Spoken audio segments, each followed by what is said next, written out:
Alright, so I don't normally make videos like this, but over the years I've gotten a lot of questions, like private messages and comments on my videos and stuff of people asking about like how I get my tone and that sort of thing. And so I thought to make a quick little video. I'm going to try and keep it around 10 minutes, just giving you some basic building blocks. So I'm going to give you 4 building blocks that you can use to help develop and refine your tone. So, but the first thing I do want to preface with is your tone is a journey and it's a process, and it does just take time for you to refine it. And for me, I think that my tone is like a journey, and it tells a story of where I've been as a guitar player. I can point to specific aspects of my tone where it's like, okay, I was influenced by someone that I know.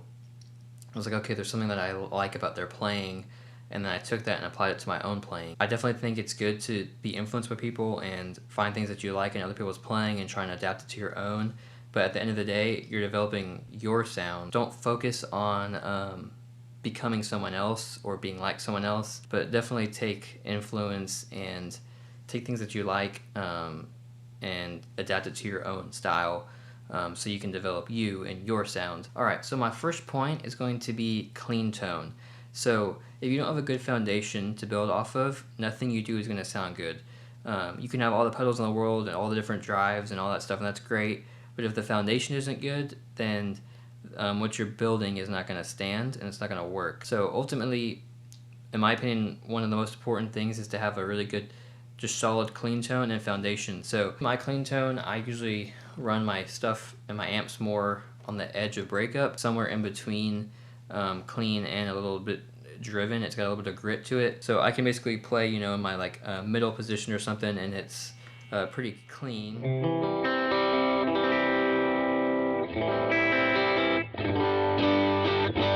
But I can float down to my bridge pickup and I get a little bit of grit out of it.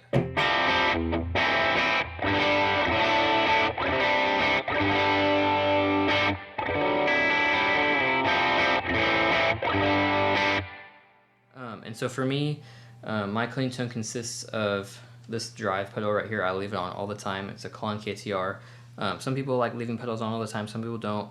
For me, I personally like what it does to my tone. And then I also have a compressor underneath my pedal board, and so that stays on all the time too. But clean tone, very simple, minimal pedal wise, just basically straight into the amp kind of sound for the most part. So I'd say just make sure that you have that good foundation to work with and then start building off of that. My second building block to good tone is going to be your guitar is the best tool that you have. Out of all the pedals and everything like that, your guitar is the best tool. And what I mean by that is simply just what you do with the switches down here and everything can really change your tone and help you to be a dynamic guitar player. So one of the biggest things of having good tone is not just sounding good, but also being dynamic. So you can go from like a low moment where it's mellow to like a bigger moment where you have more drive and you're like really cutting through the mix in the song or something like that. So I'd say really taking advantage of the tools on your guitar. So with that would be the pickup selector switch, which some people kind of forget that they have. I mean, I know it sounds simple or whatever, but really taking advantage of that. And then the bigger one, in my opinion, or not necessarily bigger, but the other tool is your tone knob. So you can really mellow out your tone by rolling down the tone knob, and it completely changes the feel of what you're playing. So I'm going to play a guitar part really quick, and I'm going to play the first time with the tone knob rolled all the way up, and then the second time I'm going to roll it back a little bit, and so you can kind of hear the difference between what it's actually doing and kind of in the context of a song, what it can do for you. So here is the tone knob all the way up.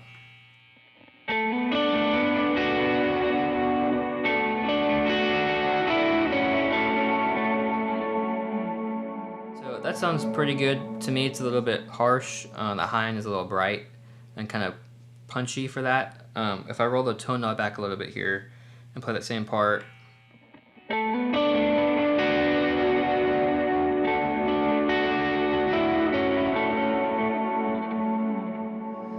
So it's pretty subtle, but it's making a big difference in the context of like a live situation. It's really going to fit better in a mix with a band and in a room.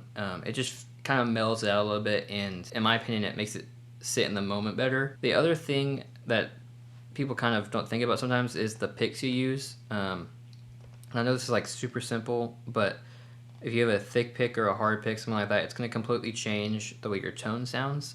So try experimenting with different picks and just finding what you like. For me, I like something kind of more in the middle, as far as it's not too firm or too soft. But that's just me personally. Different people do different things. So that's another thing to think about. My third point is to kind of think about sometimes where you play something on the neck. So you may not always think of how this affects your tone, but if you play something higher up, you're going to bring out all of the more high-end frequencies in your guitar, and obviously if you play lower down, it's more the low frequencies.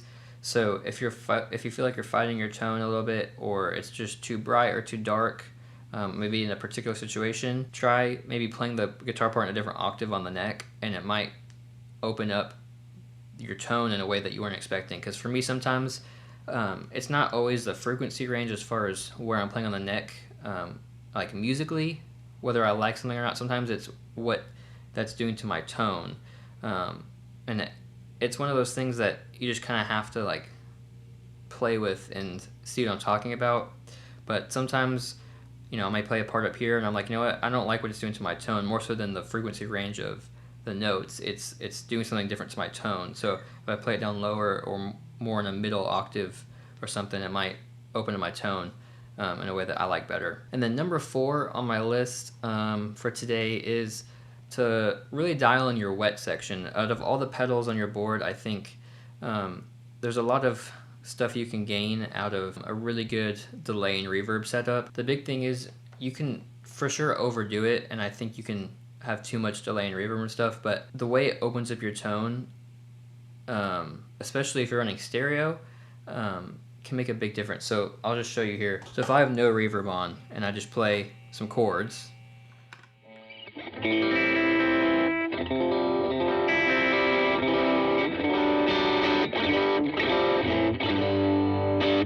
sounds pretty good, but if I click on a little bit of reverb here,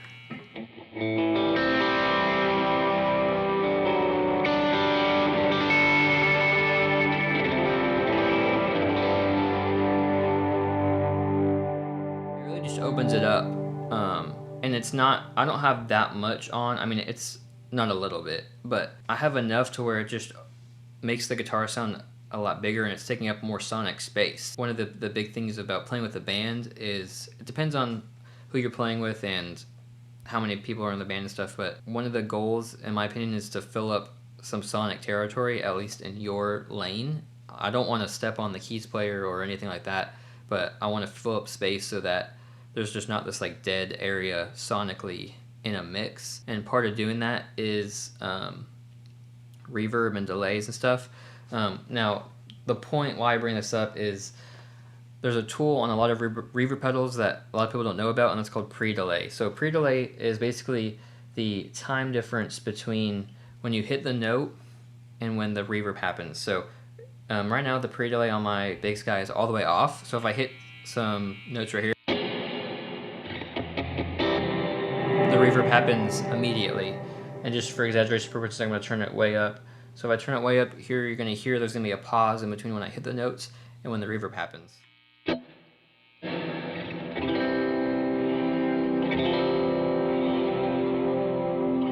that's a little much right there, but if I dial it back,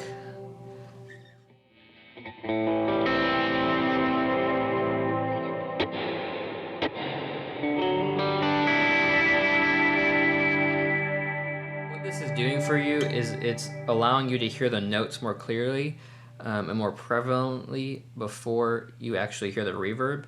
And so that's going to allow your signal to be clearer, and in a mix situation with a band, you're going to hear the notes you play more clearly versus kind of a muddy mess, because I think using too much delay and reverb can kind of muddy up your sound.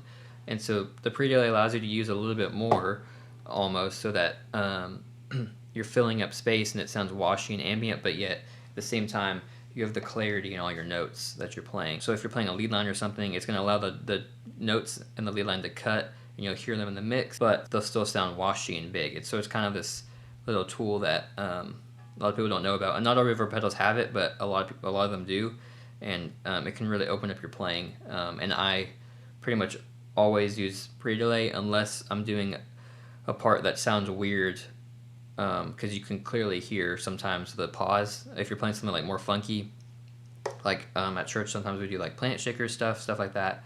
Sometimes those parts are a little more funky and they call for just like a little spring reverb. And if you're using pre-delay with spring reverb, it sounds weird. So, but most of the time, if I'm playing other stuff, I'm going to use pre-delay. So those are just some 4 quick ways to help you develop and refine your tone. I hope this video helped you. Make sure to comment or message me privately, whatever you want to do. Ask questions that I can answer, or even if you have an idea for like another video or something you want me to do, I can do that. So just reach out to me and have a good one.